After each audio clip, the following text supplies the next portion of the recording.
Good afternoon, ladies and gentlemen. This is the Evan Studios Anti-Talk Podcast Episode 2, and I am your host, Stark. And let's just get this out of the way. We're not here to talk about Evan Studios. We might end up doing it, but this is just generalized anti. I actually didn't realize that the no votes almost caught up to the yes votes, else I probably wouldn't have done the podcast. But I'm still gonna do it for those who want to hear it, and since it's something completely optional, like if you want to know the news about Evan Studios, you don't have to follow this at all. We're just here to talk about hentai in general. Today there's no one in chat, so this might be a very me talking to myself type of podcast in general. So it's perfectly fine. People can also can always watch the VODs later. Super exhausted this week.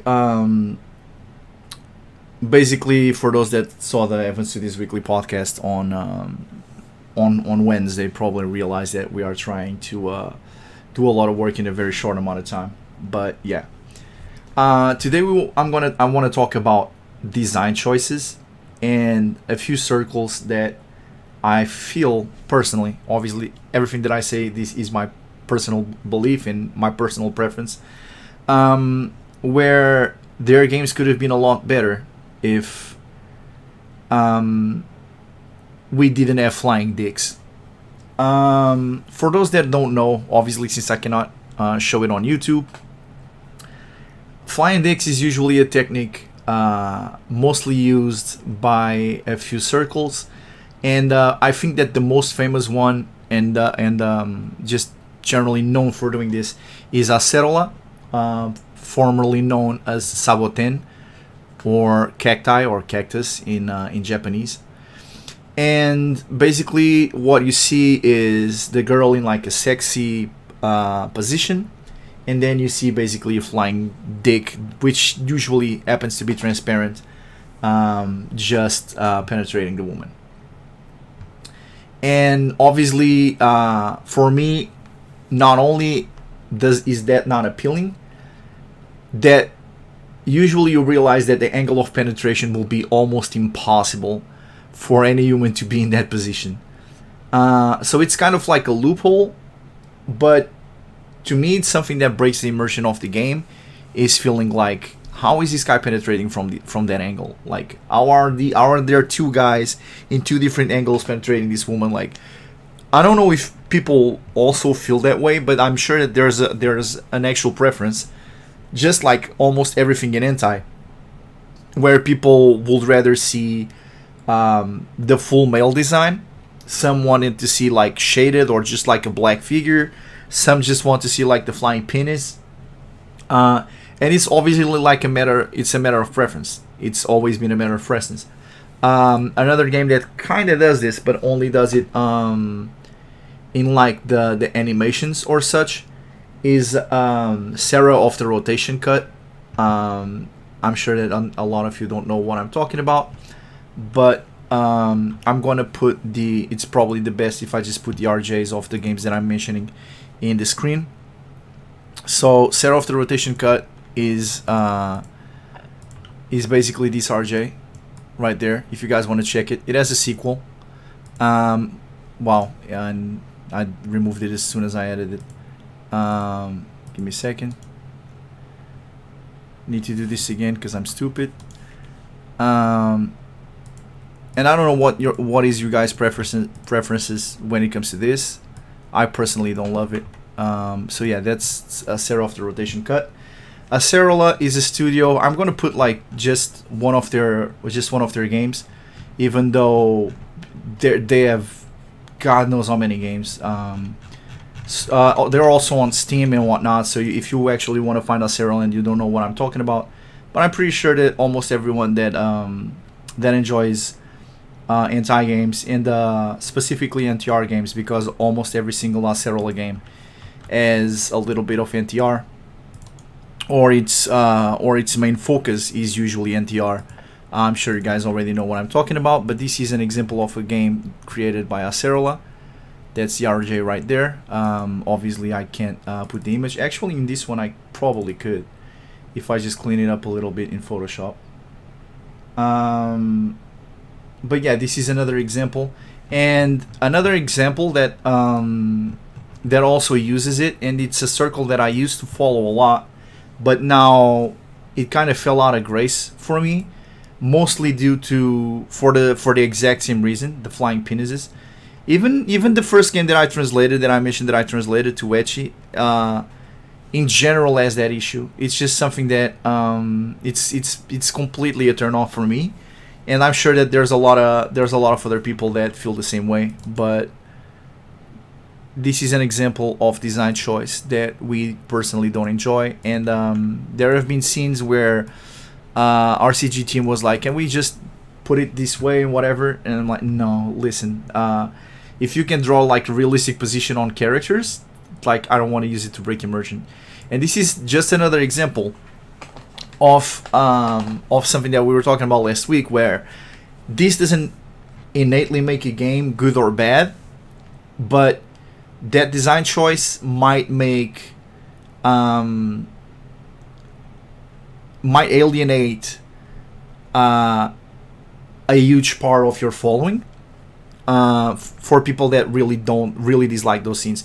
And obviously the flying penis is the most common, but you also have the flying hands groping, you have the flying faces, everything, just dismembered characters, just dismembered parts, just flying over and groping the character. Now, if this isn't overused, it's I wouldn't say it's fine, but it's like acceptable if you don't overuse it. But in general, if it's something that it's the main way that you deliver your hentai scenes, and it's usually how you do most of your art, it's just flying penises. And there's a big advantage that comes with this, especially for circles that like to reuse their art,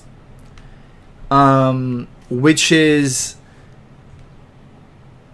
you can draw like a bigger penis, you can draw a smaller penis, you can change the color of the transparency of the penis. You can make like a green transparent penis and it's big, but if it's a bad guy, it's like a red transparent flying penis, and you get to reuse a bunch of art while only drawing a small portion of it to look different. And this is a shortcut to be able to deliver more scenes but less drawings. And basically there's a bunch of circles that do this, either to bigger extent or to lower extent. Some only use it for grope scenes during the some only use it for grope scenes during like the world map, while your character is like being groped in the world map and whatnot. But some just make all the entire scenes about it. And to me, it's a design choice that I personally don't like, and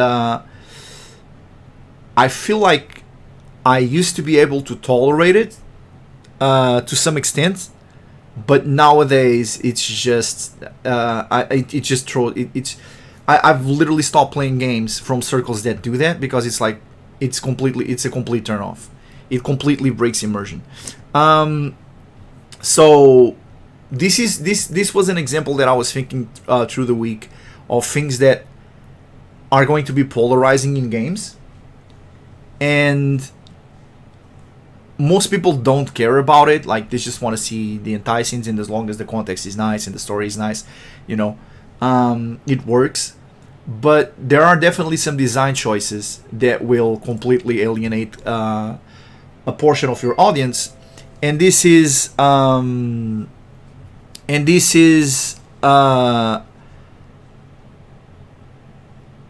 even talking about bigger fetishes that might actually throw people off, like scat and water sports and stuff like that. There's some things that are way less impactful in the game,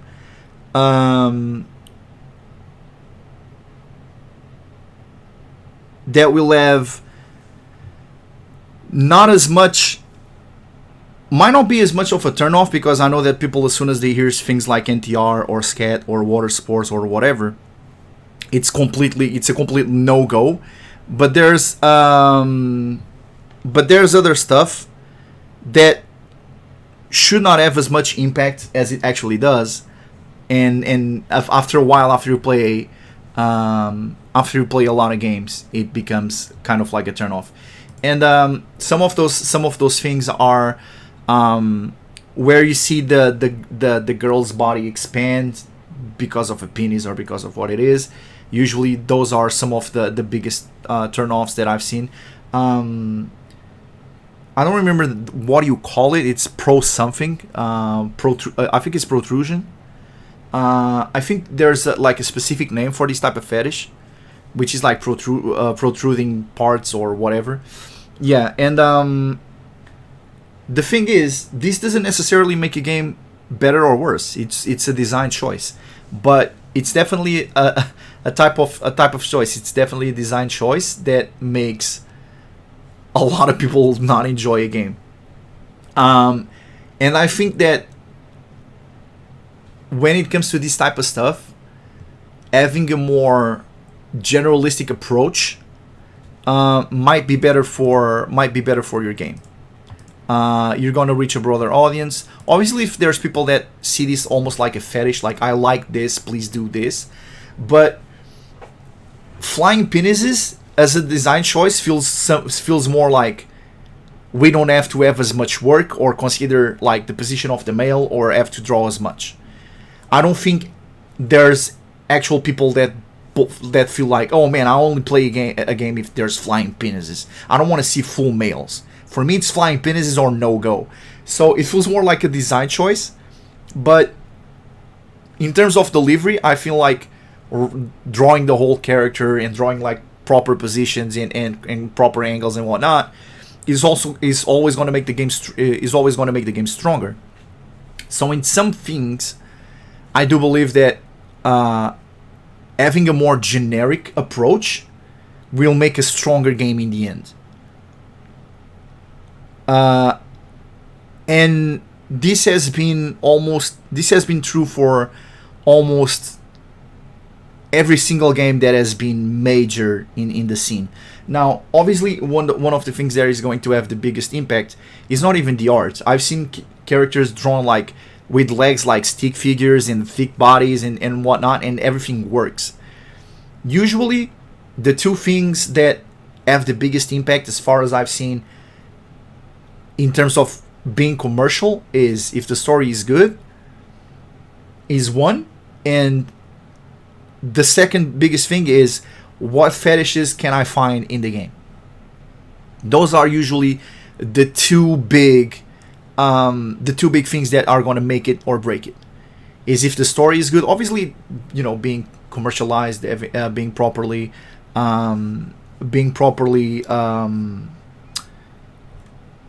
advertised and whatnot is going to do it's going to do wonders for the game. But the story, the fetishes and whatnot usually are the biggest point on selling a game. People are willing to tolerate a bunch of design choices. People are even able to tolerate fetishes that they find off-putting, as long as the main fetish and as long as the story is good. And that's what I found in things that sell in DL side and whatnot. Obviously, there will be some fetishes that are completely like a break it for most people. For instance, lolly is something that is huge in Japan, and personally I cannot tolerate it. I don't find it appealing. Period. It's completely like a scene that could be sexualized and be sexy. If it's lolly, I will instantly dislike it, and it's a personal choice. But it's a fetish that sells a lot there, and it also has its fair share of fans in the West. But a lot of times, something that I feel about the games is people are able to tolerate a lot of things, but a game, regardless of how good it is, it could have been better if some design choices have been done better. And last week, I used Karen's Prison as an example of a game that technically it's sound. You can feel obviously the passion, the skill behind all the scripting and whatnot. It has voice acting, but the story is weak. The storyline is weak, while the gameplay you can consider it strong or weak because a lot of it is incredibly grindy and whatnot. But there's definitely redeeming factors there. Maybe not for a casual hentai user that wants to get to the content fast. You won't get there.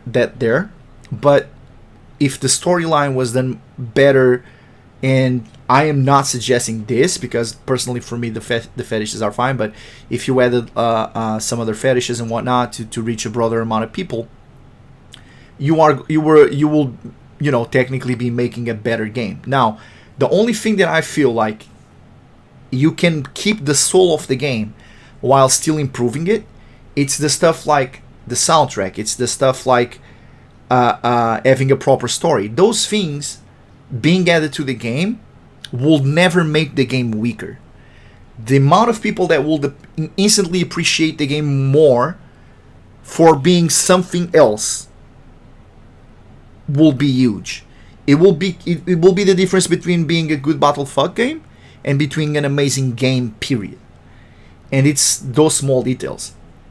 On the same sense, I do feel like a game as good as it is, if it has the flying penises and whatnot, it's instantly a worse game because of that design choice.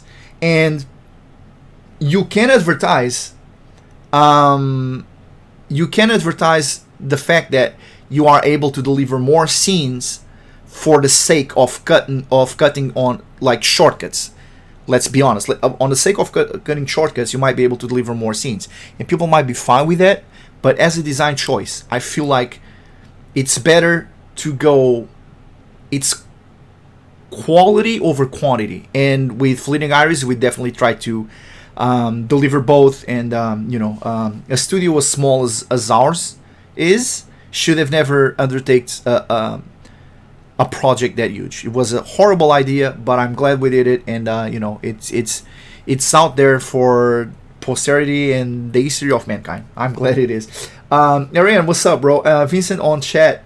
What's up, Vincent? Good to see you again, bro. I still don't get what's so great about Karen's besides the art. The battle system is not even an enjoyable experience. I would like a fan of Karen to clue me in on what is actually great about the game. Great question, Vincent. I'm not a huge fan of the game, but I can give you an idea. Initially, the game had a lot of potential.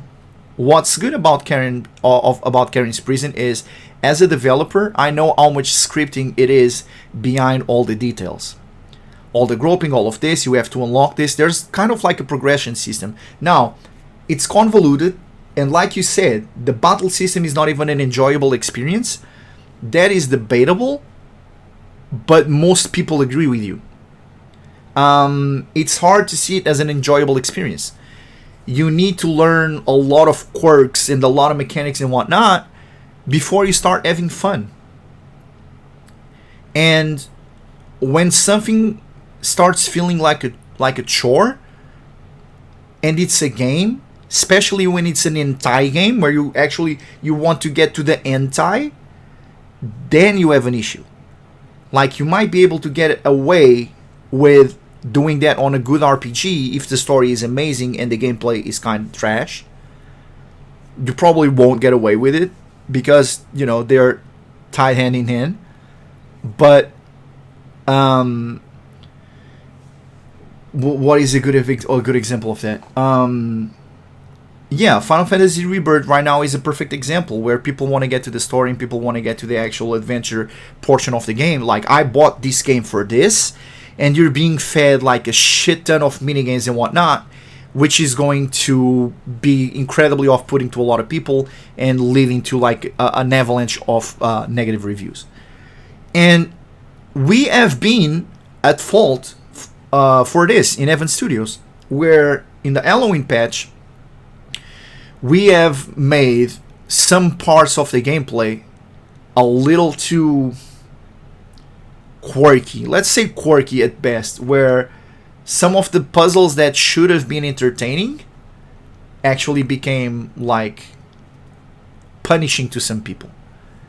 And especially when it's an hentai game and the gameplay should be secondary to a good story and good scene delivery. and people are having a hard time getting to the scenes because they're being punished by a game that they weren't even expecting. Like, I didn't want a puzzle to begin with, I just wanted the story and to be able to enjoy the scenes, and I'm here being overly punished by a puzzle. So at that point you have two choices. You can either just cut the puzzle off, or you can make the puzzle incredibly easier to the point where it's not satisfying, or give the player the option of skipping it or play it. And it feels like there's no such thing, there's no such difficulty, there's no such system in Karen's Prison that it doesn't feel punishing, especially because the game has kind of like a roguelike kind of feeling about it. And roguelikes, there's definitely a lot of people that like roguelikes, and they can be incredibly well made. But when you kind of like, how to put this, there's mistakes in Karen's Prison that you can do that you can never come back from. Whereas if you play a well-made roguelike, an example will be like Hades. An example, these are non-Hentai games, by the way, the ones I'm mentioning. An example will be Hades, or which is an action type of game. Another perfect example are games like Slay the Spire. Those feel like roguelike games that are well done. Karen's Prison, it's an Hentai game where you kind of feel like a chore, you kind of feel like being punished. Like, the gameplay can be incredibly off-putting, and it can be incredibly restricting on the way to get to the scenes. And it does not help that you need very specific conditions to be able to unlock a certain type of scenes. There is no gallery at the end of the game. There's basically a bunch of design choices. That I feel like, because of this, the game is worse. And changing these choices will overall just make the game a better experience. It wouldn't be something like, okay, now this game isn't for this crowd, this game is for this other crowd. Not like that. I do personally feel like everyone will feel like the game will be better for it. Vincent said, I know, but the edict system is also a bad experience and the quick turn off. I agree. The way I see it is this: if I have to spend more than 40 minutes grinding for stuff to get to mid-age scenes, like in Karen, that to me is a bad Hentai game. Karen is incredibly hot, but I can achieve the result by going to an Hentai site and see the CGs there. And that's exactly my point. I agree 100%. How should I put this?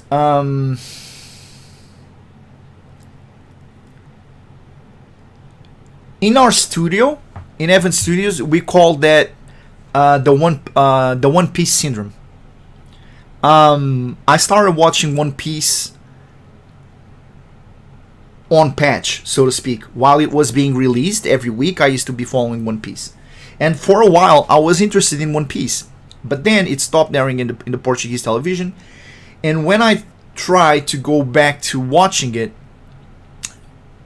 not only did it not age well, I was by episode 250 or whatnot, and people were like, I was like, okay, so when does this get good? And I was met with all sorts of opinions. First of all, a lot of people said, yeah, bro, like, just drop it, it's trash. I had people say, bro, listen, it should be good by now. If you are not enjoying it, drop it, but it's good now. And we had people saying, oh, it gets great after the time skip. And then I asked, when does the time skip happen? And people are like, oh, episode 700.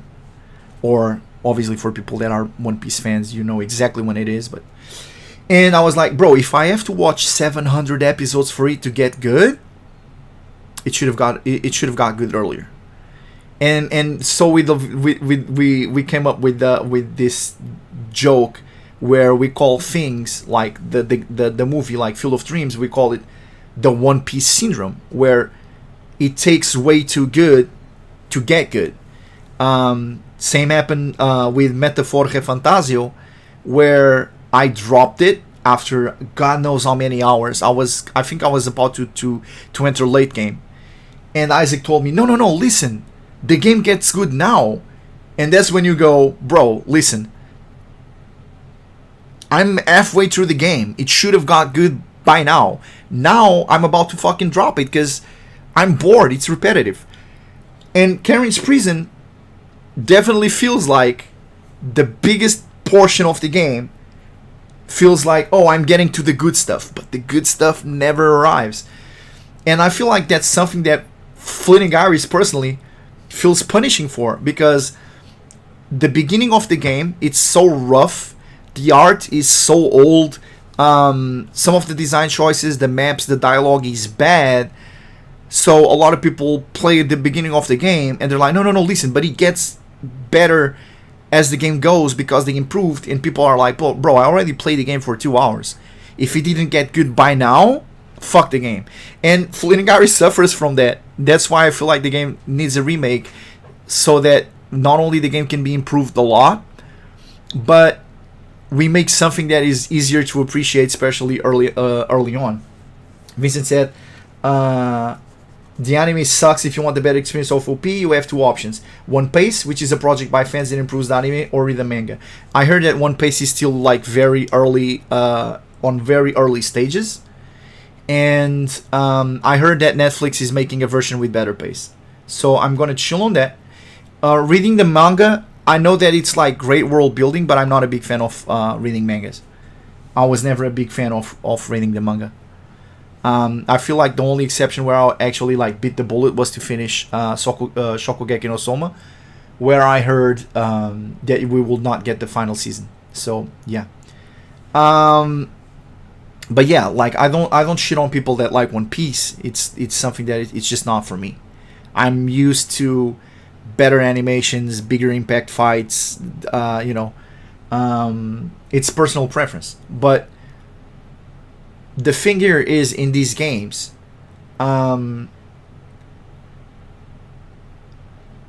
it feels like some of these personal preferences and some of these design choices are actively making the game worse. An example of Karen's Prison is, Vincent gave a perfect example, is if I have to spend more than 40 minutes grinding to get a scene.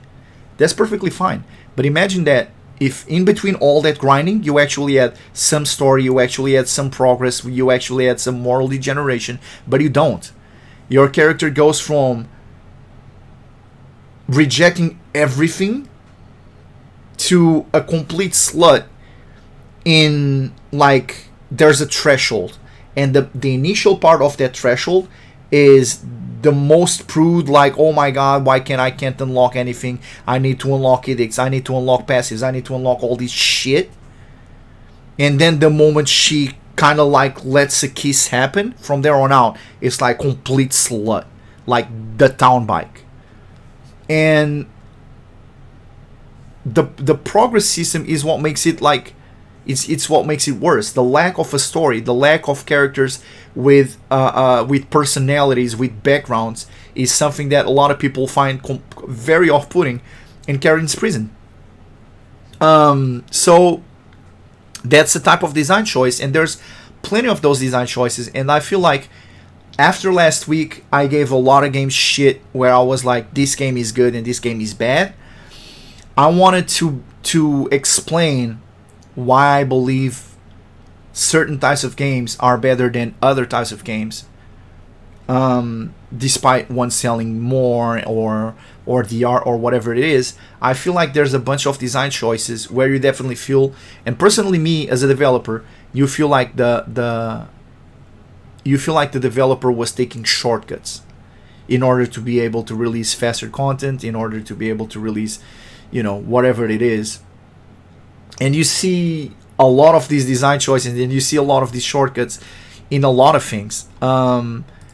Even things that the authors are usually weak at, like drawing hands. You will see that some people will actively avoid having hands on screen or having like feet showing on screen. You will see that some scenes, some authors will actively avoid doing that. And it's something that you can either tolerate or you cannot tolerate. But at the end of the day, it's something that it feels like it just makes the game weaker. It's not like a fetish that people can enjoy or not. Vincent said, unlocking the strip club, the gym, the bar is not even an awarding prize in carrying. If anything, it adds more to the grinding. Yeah. So again, I'm still waiting for a fan to the game to tell me that what is actually great about that game. I definitely feel like the game is incredibly overrated. I see why people enjoy the game. People enjoy the slut simulator. Go around the prison, getting pretty much violated by everyone. But again, everyone is just a bunch of these faceless people with no personalities, no attachment, no background, no nothing, and it feels hard to relate to anyone when these characters are basically, these faceless people. So, to me, as a design choice, I feel like Fleeting Iris in all the games that we do, most of the scenes are going to be with characters that you actually know, like the background of the character and whatnot. So this kind of gives you an idea how I feel about design choice and whatnot. Last week we basically advertised a bunch of RPG Maker games, and that was cool. But today I want to talk about. I might take the time to talk about a few games that are not RPG Maker games, and that I thought were incredibly good, and I definitely feel like you guys should give it a try. And mostly on these games, what's going to be the redeeming quality is actually going to be the gameplay. There's games that are the exact opposite. I'm not immune to following a game just because the Hentai scenes or the animations are really, really good. A perfect example of this. Let me find my non-RPG Maker games here. So basically, there was I hope he's still alive, but there was this developer that used to make a bunch of games that I loved, and sadly, he stopped making games a while ago. And then at a certain point, someone tried to like impersonate him and whatnot, which is really weird. Man, looking through this folder, it's really like such a bittersweet such a bittersweet experience. I'm seeing games from devs that I used to talk to, and they quit, and there's a bunch of games where we actually hoped they will actually go somewhere, but they didn't. One of my favorite mangakas, like way back then, a guy called Nonanka. I think like his full name was like Abubu Nonanka. He basically, you can probably find him on Hentai or Hentai or whatever the fuck you want to find him. You can find his games, his drawings, and at some point he made like a super short game with like 4 scenes, and he teased something, and then he made kind of like a Shota game, which was also like kind of like teasing a bigger game later down the road. But that game never came to happen, and it was something that even to this day I am still so sad. The game never became something. If I can probably find his art style here on might have to write adult. Okay, so I got an image. Let me try and share. Oh, he actually made the art for a game, but I'm just going to put the text here, and I'm going to let you guys find it, because obviously you're going to find not only the you're going to find not only the art, but the games that I'm talking about and whatnot, because all of them are free. But yeah, that was one of my favorite. Oh, it's Abubu. Sorry. It's Abubu, not Abu, but you get the idea. This was an entire artist, and there have been a few that tried to make a game, and I feel like the story and I'm a sucker for people that get the most out of an engine, like especially on RPG Maker, when you create like amazing maps that they feel like they are like super rich, super lively, almost feel like immersive, even though it's like a 2D top down, whatever you want to call it, Pokemon style it can feel immersive. The maps can like feel like actual locations, and I appreciate that a lot. Obviously, there's people that are not gonna be into it, but he made like something that was incredibly promising, and then, well, at the end of the day, it ended up not leading into anything. It was definitely one of those. Another person that makes games with like amazing gameplay. Some of them are better than others because almost every game that it releases has like a completely different gameplay. But there's a developer called Unholy Productions, and he is known for creating Unholy Sanctuary, which I feel like was his first game. And then he made Unholy Jail, which was on the same style. And then he released other games such as Unholy Disaster, and right now he's working on something new. And you can check it out on our X. I think we shared a post from him not too long ago. He's definitely another person that I feel like the art is not full. The art I'm not a huge fan of, but the sprite art and the mechanics and the gameplay, I feel like are incredibly good. And there's definitely a lot of good games out there in terms of like gameplay where the story or the two things that I said will usually be the biggest thing about the game, which is the story and the fetishes. In these ones, it's literally like it's the gameplay. It's like that can actually be, when it's not like incredibly bad, that can also be like a redeeming quality of an entire game. Where some of these games, realistically, if they weren't hentai games, they will still be good games.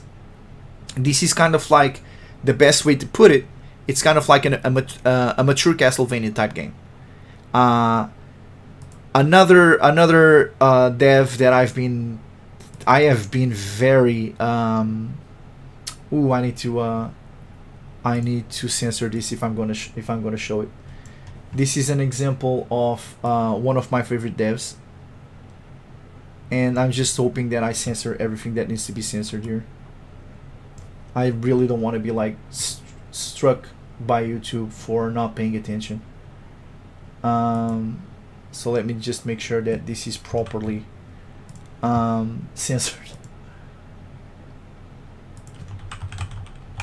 This is probably, in terms of gameplay, the game that I feel like if this wasn't hentai, it will still be a good game, especially on how addictive it is. And I'm going to explain to you more or less what this game is about. This is Flying Princess Interbreed. Obviously, a few people know that I have talked about this game a few times. And basically, this is like hentai Angry Birds. You select a few characters, and then you have to use these characters to beat the other characters. And the way you fight is literally like Angry Birds. You grab your mouse, you drag your mouse, you draw kind of like a pattern, and then you shoot the character. Now, how is this different from Angry Birds in terms of like I just need to shoot this thing into that thing?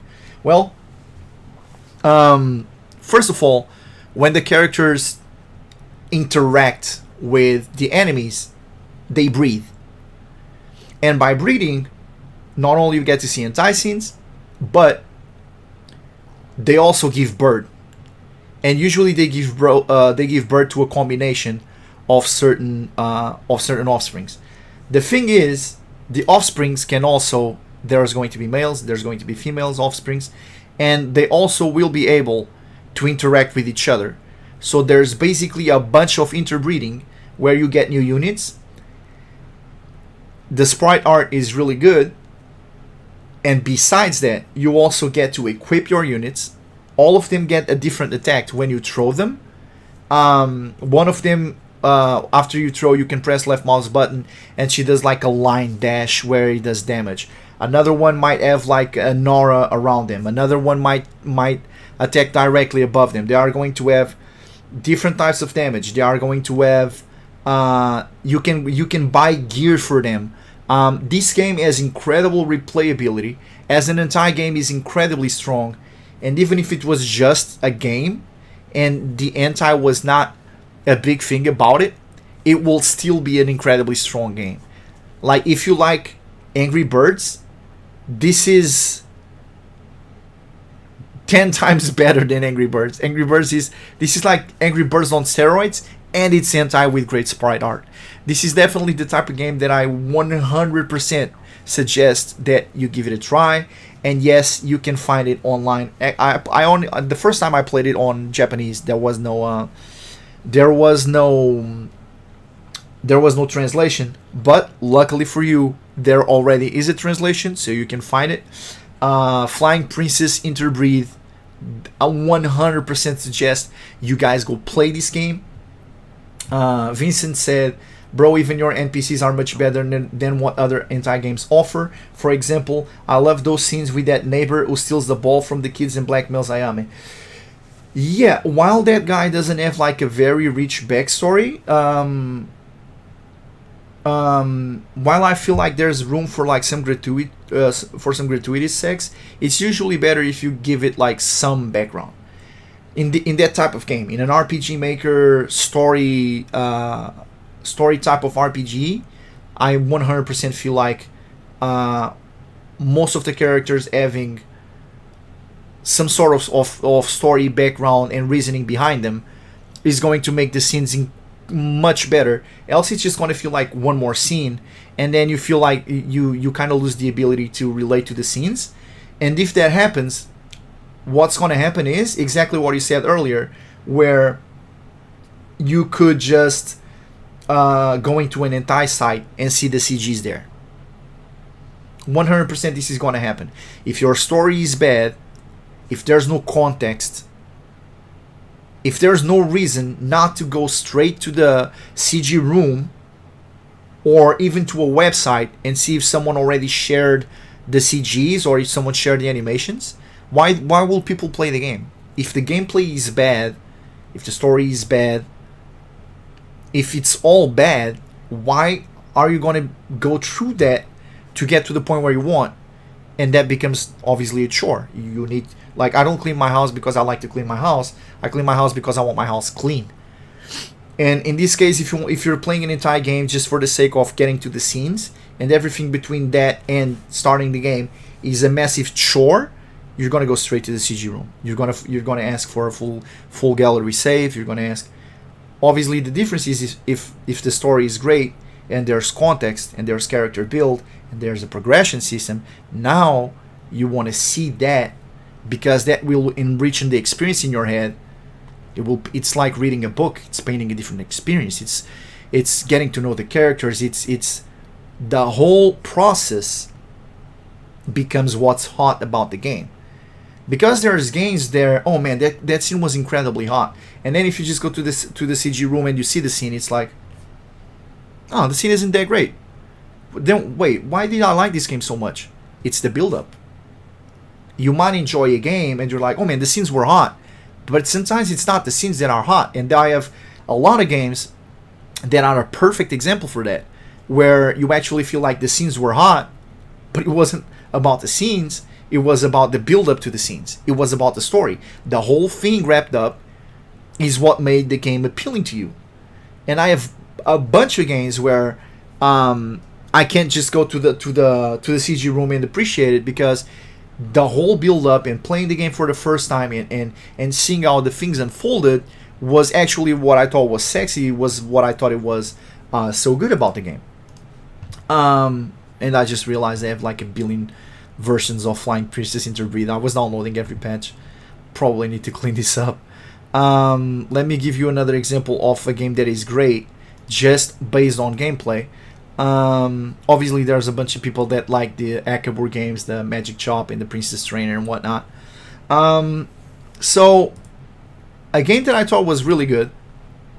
This is kind of going away from the just the gameplay games. But Zelmate was super insistent that I play the game called I don't remember the name of the game, but it was by Feodosi, which is My Little Angel, or it's something like that. That's another game where I felt like it was really good. Basically, you're like this evil entity trying to corrupt the character and whatnot. I definitely feel like the the whole story was as a whole was better than what the games were. There's really like huge contrast in these types of games, from visual novel where you can have a blast playing those type of games. Anything like by NTR Man, for instance, are games where it's all story. It's literally you can just hold control or you can like press enter to just read the story, and that's what's great about it. And then there's games there the story isn't really good, but then the gameplay is just so great, and the Hentai scenes are so great. You don't really care, but usually those games have to be strong in gameplay, and most of these games just simply aren't. I'm trying to find. Oh, the Nonanka game is called Yagai. I just found it. It's a free game. You might have a hard time finding it, but if you do, do ask me for it on Discord. Like I said, the game is free. Also the Project Blue Balls that I was mentioning last week, also found it. It was Project Hotwife, which I personally used to call Project Blue Balls. When we were talking about the games like the Jessica something news, and people were like the games that people wanted to play, but unfortunately those games were going nowhere fast. Well, that's the example. I know there was I don't even know if I'm going to find these games. I'm not being able to find them for whatever reason. They should be here. Okay, not the RPG Maker. Is this it? English and translated. Is this it? I'm trying to find that game from that dev that basically disappeared, but I don't know what happened. Pasture Soft is another example of amazing games with great gameplay, great scenes. They might feel repetitive after a while. After you play a few of them, they might feel very repetitive, but usually they're on teams that I like. He's doing a bunch of Final Fantasy related games lately. So, and then there's always the side scrollers with the Battlefuck, like Dark Hunter Kuro is an example of that. What else do we have? Basically everything from what's it's called? Everything from Ultraman Bow, Ultraman space BO, altogether Ultraman Bow. It does a bunch of those type games that are side scrollers and have like storylines and whatnot. Wildflower, also known for those type of games. What was the other one? There was Ankoku. What was it? What was it called? Full Flap. Yeah, Full Flap was basically a perfect example of these little side scrollers, and obviously the original one, the Kun Soft, the guy that made the Demon Girl, the Shinobi Girl, the Angel Girl. Those were games that way back when used to be borderline masterpieces. I mean, nowadays they might have not aged very well, but back in the day, these were the creme de la creme. Were basically the best games. There were a lot of games that, just on the sake of being pioneers in what they did, even if they weren't amazing, there's still a huge following about them. People really enjoy these games. Probably one of the biggest games with this type of support for being pioneer was Legend of Queen Opala. Another design choice. Again, this is a perfect example. Legend of Queen Opala is another game where it has basically art created by a billion different people, and again, this is a design choice, and this might lead into being able to release more scenes and whatnot. But I definitely feel like, for me, the art being all over the place and whatnot, it doesn't work in the game's favor. And this is a personal choice. This is something that I personally don't like, but if people do, I mean, by all means, enjoy it. Personally, I don't like it. uh, but you do you. I will never do that for Fleeting Eyes.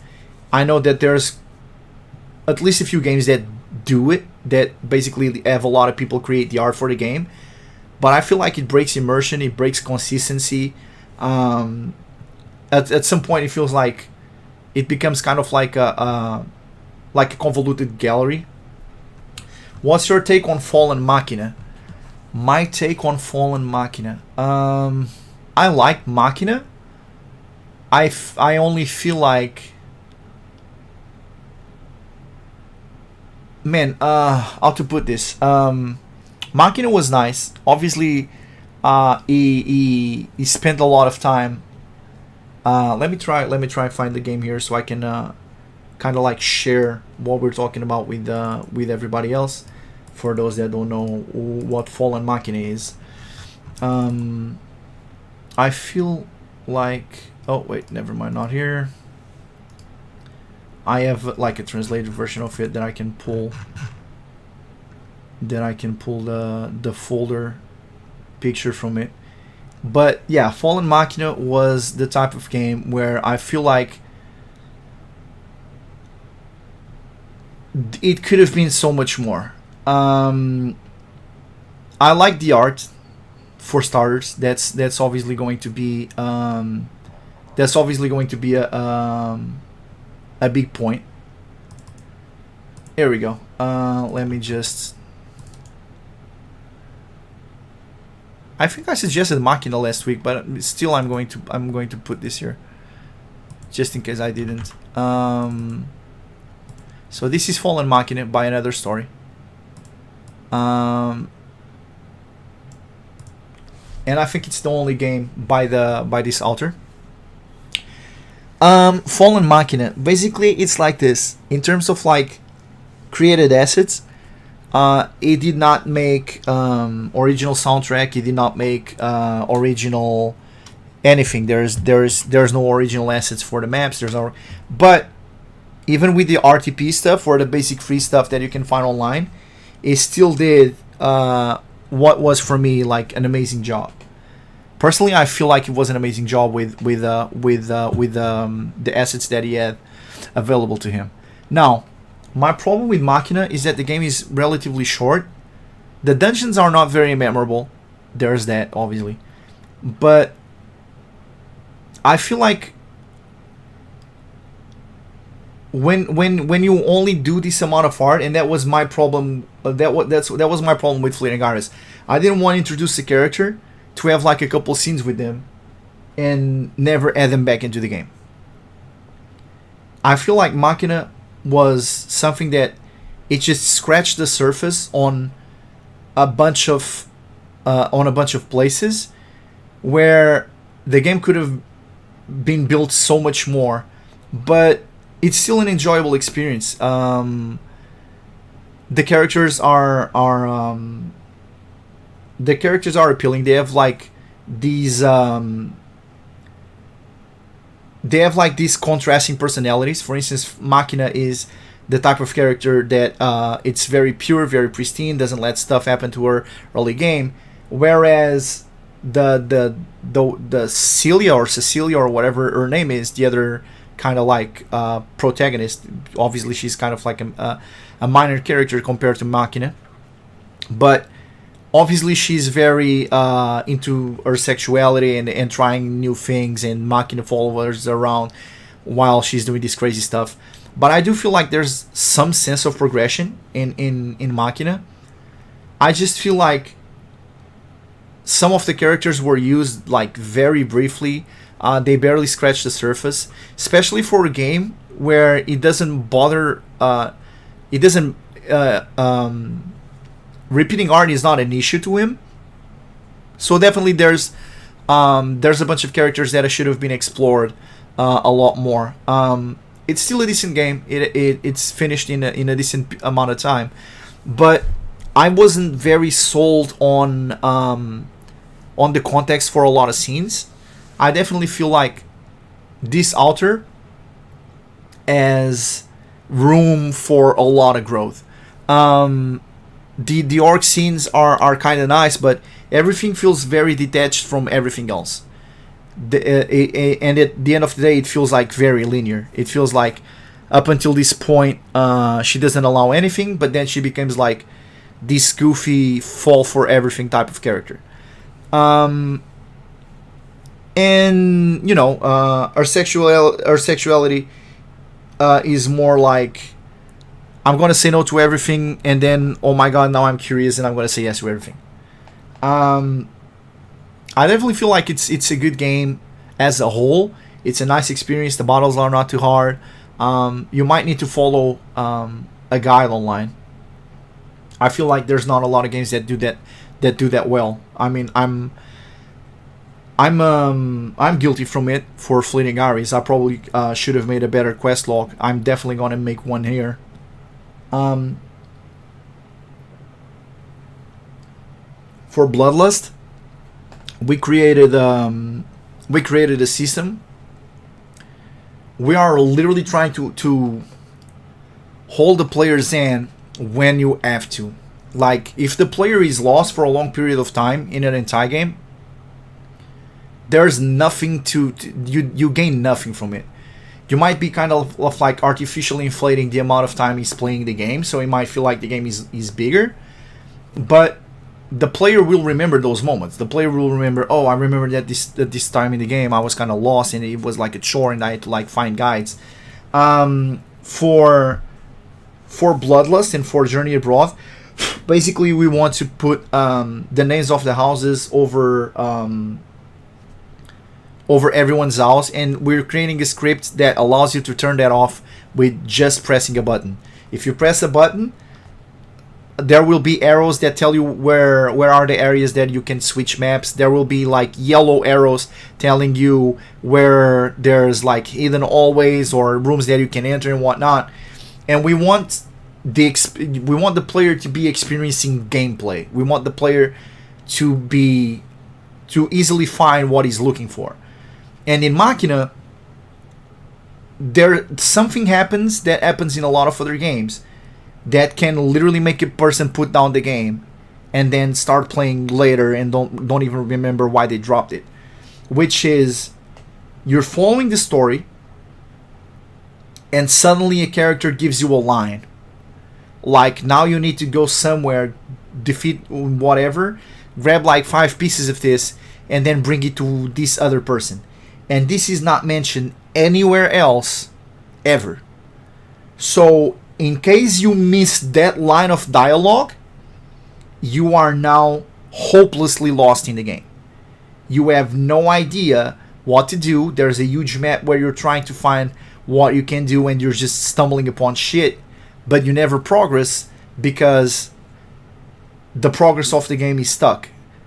Now, I've seen this made in brilliant ways, and I've seen this done in like incredibly poor ways. There are games, and funny enough, Virgin Island was the first game that I saw do this, where you can literally interact with the character, and this character reads your palm or whatever, basically reads your future, and tells you, oh, if you want to progress in the game, why? And obviously it tells you in lore type, like there's a character in this place that is looking for you or something like that, and it basically tells you what you need to do next.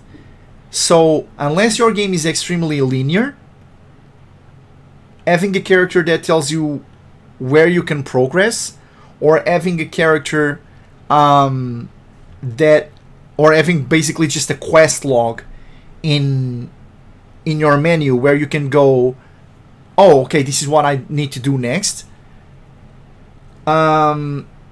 That's something that I feel like makes the game so much better. I remember playing a Pokemon game. It was a Pokemon ROM hack a while ago, and I remember I was getting lost so much, but there was an old man in that game where you will go to the old man and he will literally tell you, oh, you need to go here to do this and do this.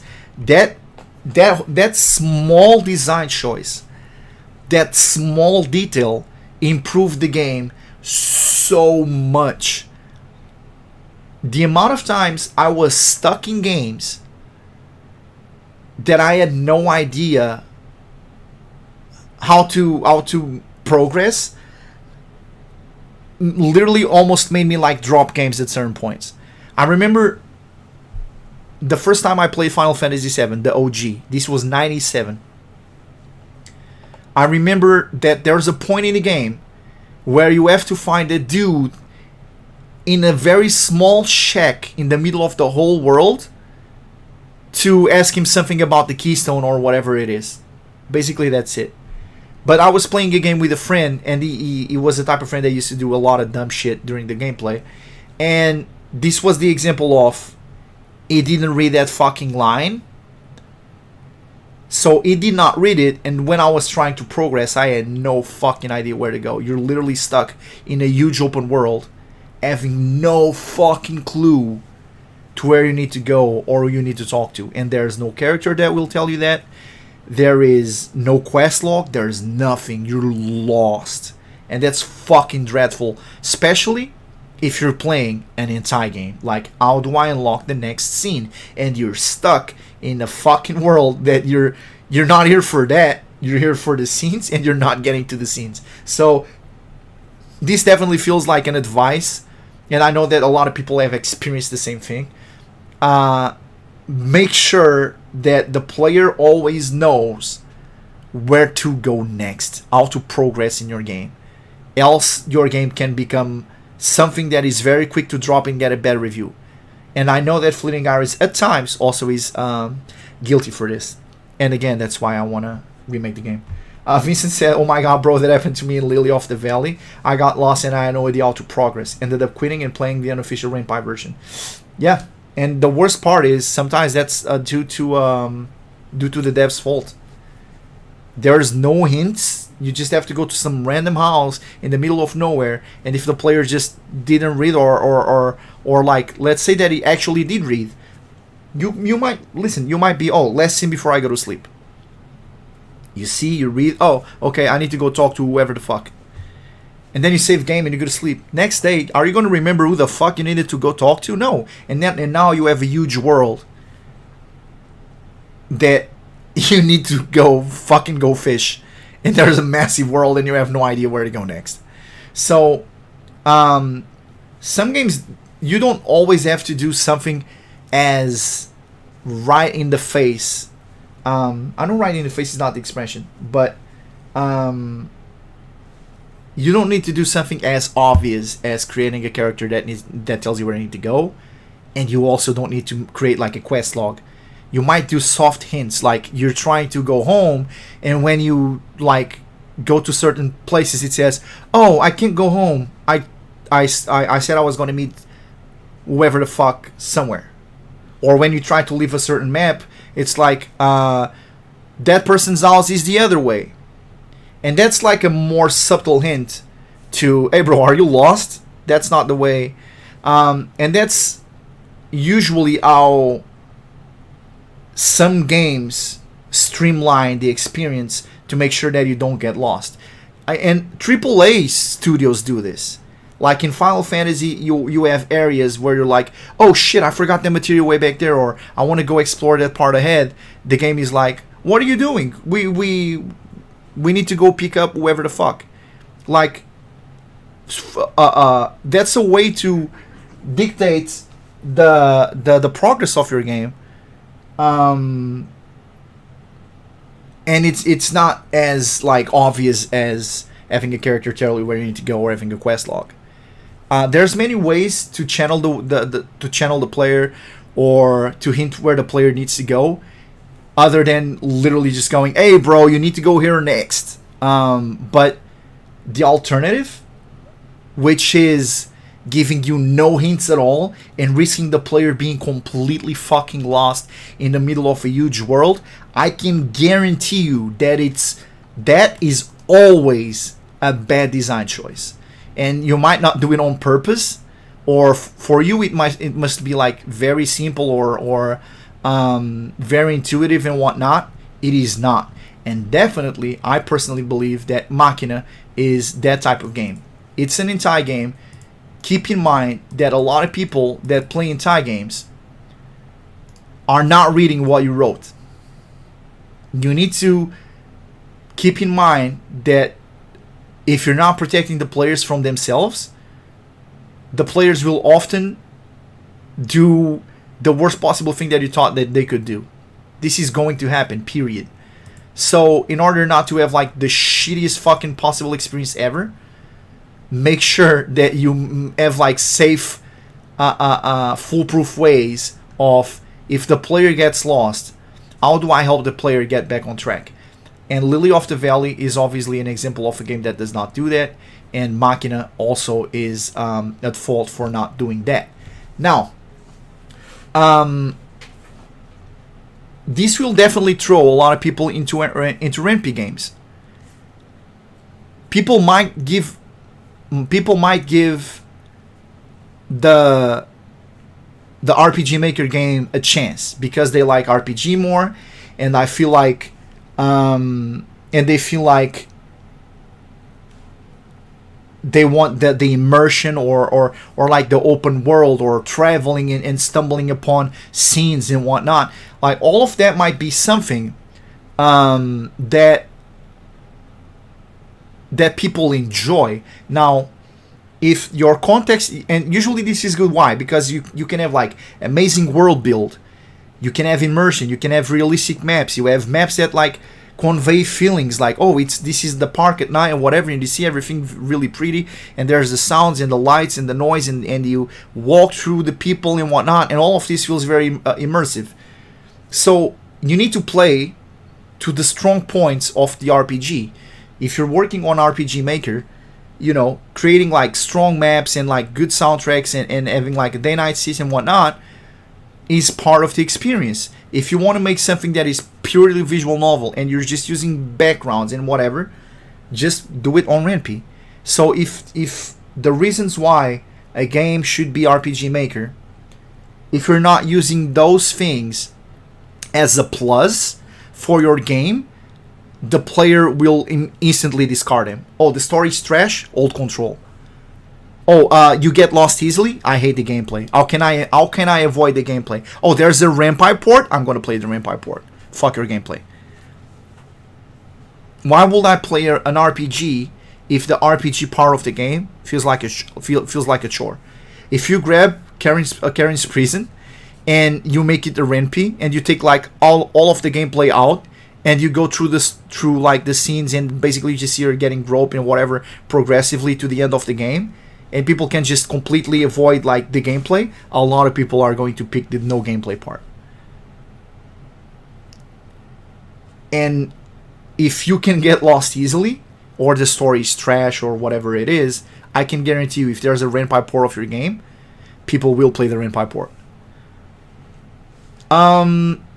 It's already getting late. I don't want to take too much of you guys' time. I just want to say that I found the guy that I was looking for earlier, and I feel like this image doesn't need... Let me just make sure before I get banned.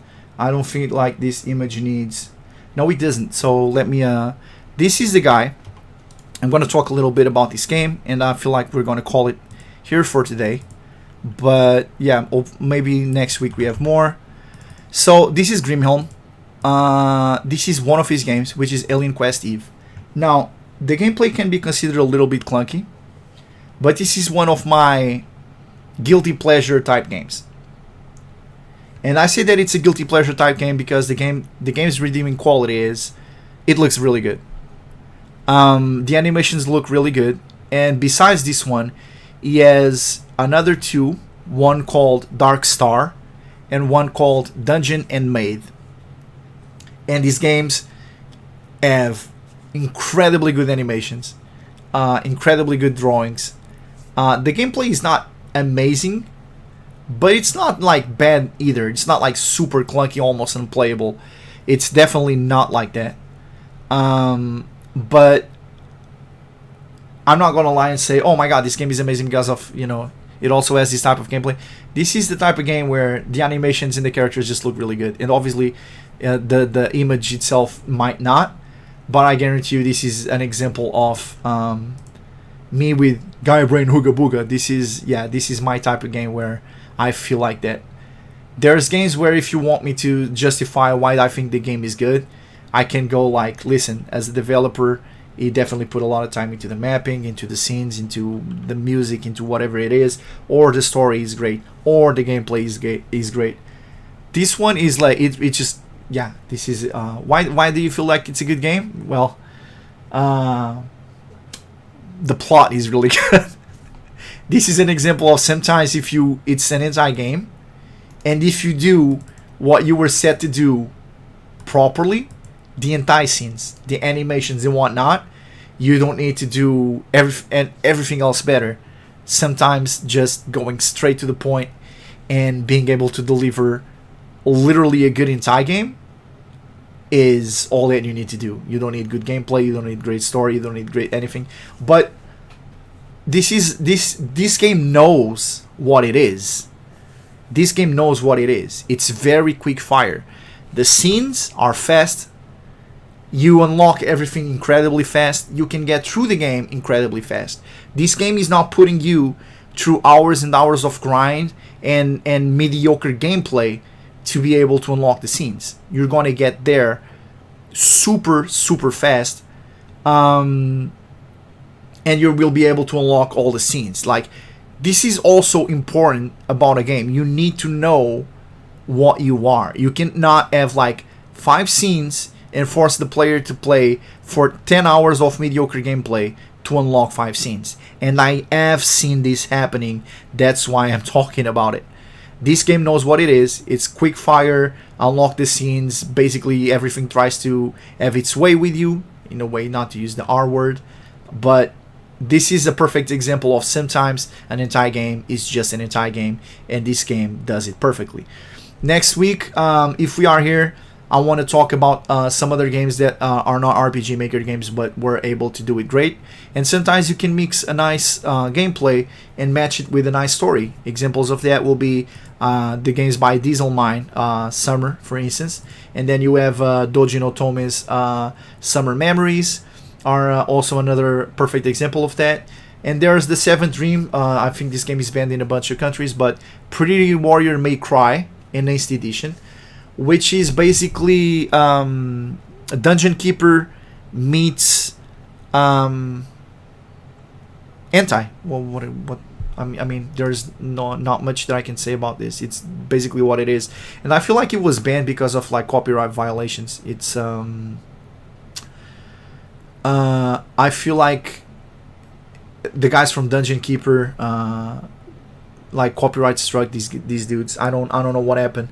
But next week, basically, you know what it is. There's basically a lot of hentai to talk about, and as some people suggested, Ariane, for instance, we also have a bunch of doujins to talk about. So this week, I wanted